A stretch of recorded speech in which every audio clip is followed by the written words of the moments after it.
avisem aí através dos comentários. Ótimo, o pessoal chegando aí agora. Perfeito, maravilha. E Bruna, tudo bem, Bruna e Heloísa? Bruna entrando aí com a gente. Tudo bem? Beleza? Nayara aí também, Daniel, Daya Belo. Que bom, pessoal, que bom que vocês estão aí. Beleza? Ótimo. Tô olhando só os comentários de vocês aqui enquanto a gente começa. Maravilha. E Adriana, tudo bem? Chegou. Perfeito. Maravilha. Ótimo. Muito bom, pessoal. Então, sejam bem-vindos aí a mais uma live diária. O que acontece é o seguinte, né? A gente sabe que, bem, eu sei, pelo menos por experiência, que miseravelmente,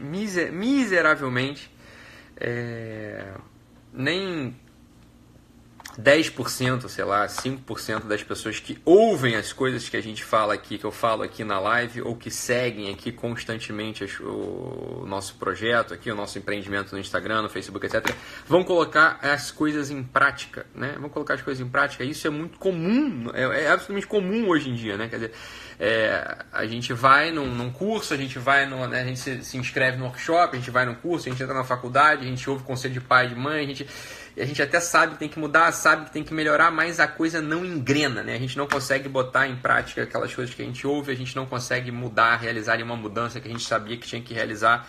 E aqui está um ponto, isso tudo acontece, né? Isso não é que sempre foi assim, isso muda, né? Em geral isso muda, existem momentos históricos da humanidade em que as pessoas ouvem as coisas e põem em prática, executam com muito mais facilidade, executam com muito mais agilidade. E existem outros momentos da história humana que a execução, né, seja do planejamento até a ação, do planejamento até a execução, vai um braço, vai um rim, vai um fígado. As pessoas, muitos de nós não conseguimos planejar, e é em geral aí que a gente se frustra. Por quê? Porque a gente vive num mundo de planejamento, a gente até consegue planejar bastante as coisas, né? Quer dizer, eu quero botar minha casa em ordem, né? Eu quero organizar a minha casa. Você está planejando, ali mentalmente você está planejando. Aí você fala o seguinte, não, tem que tirar da cabeça e botar no papel. Porra, botar no papel é igual a botar na cabeça, porque no final de contas não serve para nada. Quer dizer, se botar na cabeça ou botar no papel, dá no mesmo.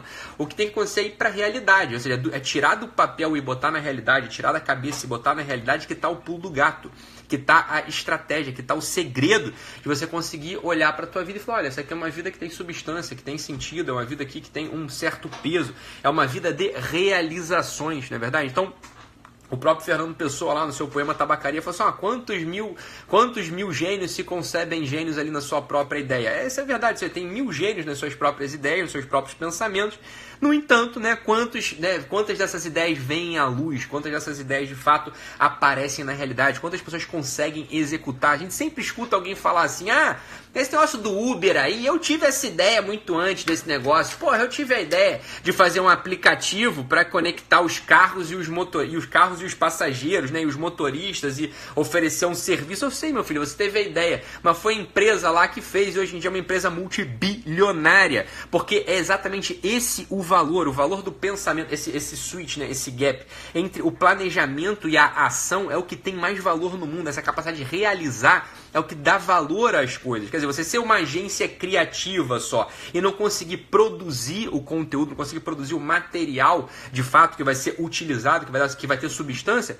Olha, verdade verdadeira é que isso aí todo mundo faz. Todo mundo, né, acorda, tem uma ideia um certo dia, né? Uma certa manhã aparece com uma certa ideia, com uma certa motivação. E pode ser qualquer uma ideia de emagrecer, pode ser a ideia de ser uma pessoa melhor, pode ser a ideia de se matricular num curso superior, pode ser a ideia de estudar para um concurso público. Bem, isso vai acontecer com todos nós. Todos nós temos uma ideia na cabeça que nunca vem à luz. E aqui que está o pulo do gato. Por que essa ideia não vem à luz muitas vezes? É porque a gente está hoje vivendo uma geração soft, né? A geração super soft. É uma geração que não está acostumada com nenhum tipo de intempérie. Uma geração que não está acostumada com nenhum tipo de contrariedade, com nenhum tipo de incômodo. É a geração da roupa 100% algodão. É a geração da roupa que tem anestesia para arrancar dente. É a geração da roupa que tem lente de correção, porque não pode ficar com o olhinho, né, assim, um pouco, né, frisado, para poder, né, ler o que está na sua frente. É a geração do micro-ondas. É a geração óbvia. A nossa geração é a geração dos múltiplos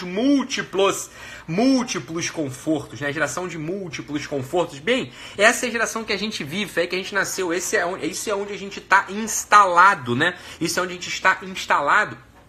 E é assim mesmo, não dá para se revoltar contra a estrutura do mundo, contra a estrutura sociológica do nosso tempo. Não dá. O que dá pra gente ser esperto, uma vez que a gente mapeou o quê? A gente mapeou o quê? É justamente esse mar, esse manancial de conforto, essas múltiplas oportunidades de você estar instalado no conforto que faz com que a gente não saia do planejamento à ação. Por quê? Porque quando a gente está planejando, preste atenção, quando a gente está só planejando, a gente está confortavelmente encastelado, a gente está confortavelmente no castelo da nossa própria cabeça, a gente está seguro. Veja bem, quando a gente está só planejando, a gente não tem um desafio absurdo, quer dizer, a gente está ali confortavelmente fazendo carinho dentro do nosso próprio ego, está fazendo carinho das nossas próprias ideias, a gente não está colocando no campo de batalha o nosso planejamento, a gente não está se confrontando, ou seja, a gente não tem um incômodo verdadeiro, não tem um incômodo específico, a gente não está se colocando à prova. Quando a gente vai executar algo, ou seja, quando a gente tira um planejamento, uma ideia da cachola e coloca na realidade do mundo, o que acontece? A gente necessariamente está se expondo ao incômodo, a gente está se expondo ao risco. Quando a gente tem uma ideia de organizar a casa, e a gente começa a organizar a casa, para começar, a gente vai começar a suar, a gente se incomoda porque tem que ficar levando sacola de lixo, não é verdade? Quer dizer, organizar uma gaveta de uma escrivaninha é das coisas mais incômodas que existem. Por quê? Porque você tem 4 gavetas ali. Você nunca vai imaginar que você vai tirar 5 sacolas de lixo de 4 gavetas. Porque, você não imagina que caiba tanto lixo ali dentro. Quando você começa a executar aquilo que estava só na tua cabeça, você começa a se incomodar. Na verdade, você se incomoda. E como você aprendeu isso, como a gente não tolera incômodo, não tolera nenhum tipo de frustração, nenhum tipo de incômodo físico, os planejamentos em geral ficam lá no campo das ideias, ficam no campo dos planejamentos só. Dificilmente eles vão à ação, eles são executados. Então é por isso, e isso é uma das grandes explicações pelas quais a gente vive frustrado. A gente não executa, a gente não realiza, as pessoas não realizam, não executam as coisas. É claro, é verdade. Quer dizer, a ideia de ser magro, por exemplo, a ideia de ser forte é maravilhosa. Quem não quer ser magro? A pessoa fala assim, eu quero ser gordo. Não quer nada, você quer ser magro. Se você pudesse escolher, quero ser gordo ou quero ser magro, sem esforço, você escolheria ser magro. Isso é evidente, né? Quer dizer, pra todo mundo é assim, né? Pode vir com ideologia, mas a verdade é essa. O que acontece é o seguinte, a ideia de ser magro é maravilhosa, né? Quero ser magro, quero ser forte. Agora, ficar sem comer custa, ficar sem comer cansa, é claro, dói, quer dizer, do planejamento à ação tem um processo, tem um caminho de dor ali, tem um caminho de incômodo, tem um caminho, né, de você sair ali do teu encastelamento cerebral, do teu encastelamento das tuas ideias, e isso incomoda demais. Então, quando a gente olha para nossa vida e sabe que a gente tem boas ideias, que a gente tem ideias, né, a gente tem bons projetos, bons planejamentos, e a gente vê que a gente não está executando, a gente tem que ser esperto e tomar a dianteira desse processo todo e se auto-impingir, colocar na própria vida voluntariamente alguns incômodos. A maior parte das pessoas que olha para a sua vida e vê que são pessoas inteligentes, são pessoas que têm boas ideias, são pessoas que planejam bem, mas falharam na execução, ou seja, não tiraram do papel, não tiraram da ideia algumas ações, pode ver que são pessoas que, em geral, não toleram incômodo. São pessoas que não toleram incômodo físico. São pessoas que não conseguem fazer nada para se vencer. Então, o que essas pessoas precisam fazer? As pessoas precisam colocar voluntariamente um incômodo na sua vida. Eu sei que parece uma coisa absolutamente esquisita, estranha, não é verdade? Quer dizer, então como assim colocar incômodo na minha vida voluntariamente? O segredo da vida não é evitar o incômodo? Claro que não, criatura. O segredo da vida não é evitar o incômodo. O segredo da vida não é esse. Para começar que não tem segredo, né? Mas o segredo da vida não é evitar o incômodo. Pelo contrário, veja bem, como a gente estava falando na live de ontem, na verdade, quer dizer, existem sinais que a gente pode mudar na natureza mesmo da coisa. Ou seja, é possível, como a gente estava falando ontem, viver alegremente triste. É óbvio que é possível fazer isso. Do mesmo jeito, é possível valorizar o incômodo se esse incômodo ele faz com que você entenda que estar incomodado, que doer um pouco, né, que tá um pouco incomodado mesmo, fisicamente falando, com um pouco de calor, com um pouco de sede, com um pouco de frio, etc. Isso não é um problema, isso não é ruim, isso é um tesouro que te leva do planejamento à execução. Aquelas pessoas, por isso que a gente vê, muitas vezes, você tá aqui, tem uma estrutura, por exemplo, como São Paulo, como Rio de Janeiro, né, todo mundo com seu confortozinho, vem o pessoal lá do Nordeste e bota pra quebrar, trabalha pra caramba, vira dono de padaria, vira dono de comércio, começa a abrir empresa, começa a virar dono das empresas de logística, mas é claro, porque são pessoas que se submeteram sofreram as intempéries, são pessoas que lá na sua origem foram incomodadas e estão acostumadas com o incômodo, não estão acostumadas com esse conforto excessivo, e quando vêm para um ambiente de abundância, são os primeiros que conseguem tirar do planejamento para execução. É o fenômeno dos portugueses aqui do início do século. O pessoal, porra, vivendo guerra, né, na metade do século, né, que imigrou, que veio para o Brasil, sobretudo para o Rio de Janeiro, para alguns para São Paulo também. O que acontece? Veio um monte de imigrante europeu, um monte de imigrante que está acostumado com guerra, está acostumado com incômodo, está acostumado com privação, chega num lugar de oportunidade.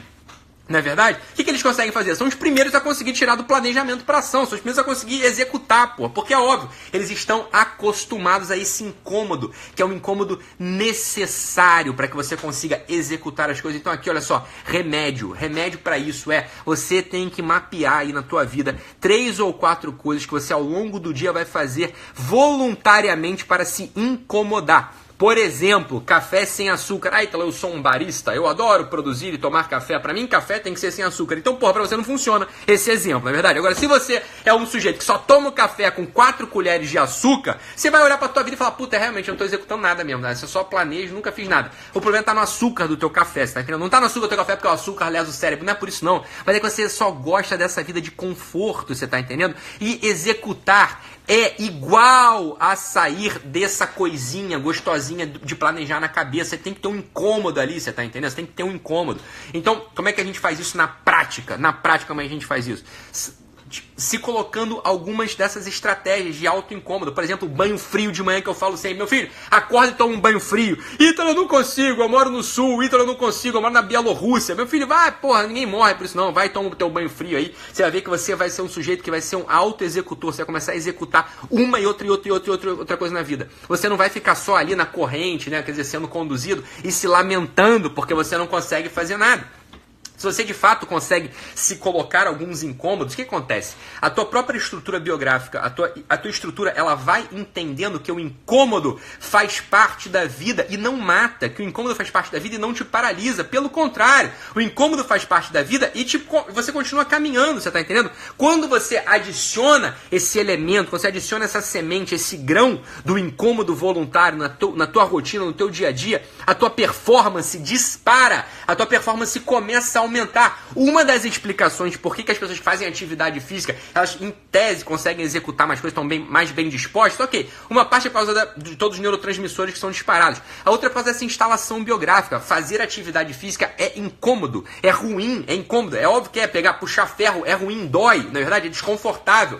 E quando você aprende a conviver com esse desconforto, você começa a progredir, você tá entendendo? Então aqui, uma das coisas que a gente fala sempre, olha, fique forte, tome banho frio, tome café sem açúcar, isso vai fazer com que você comece a alcançar os seus objetivos. Falei, então, eu já faço musculação há anos e continuo na mesma paz macia. Inclusive, meu pai e minha mãe que pagam minha academia, eu nem tenho dinheiro para pagar a academia de musculação. Então, meu filho, você tem que fazer outras coisas, você tá entendendo? Você tem que botar o tal do café sem açúcar, você tem que tomar o tal do banho frio, você tem que parar de ficar ligando o ar-condicionado. Primeiro brotou uma coisinha de suor aqui do teu peito, você liga o ar-condicionado. Porra, aguenta, para com esse negócio, tá entendendo? E aí entra um outro processo, que é o processo da reclamação. Quer dizer, o sujeito que aprende a colocar esses pequenos incômodos no dia a dia, ele naturalmente vai colocar em perspectiva todas as reclamações que vão aparecer no dia a dia dele, todas as reclamações. O sujeito começou a reclamar, ele está acostumado já com esse tipo de dor, com esse tipo de incômodo,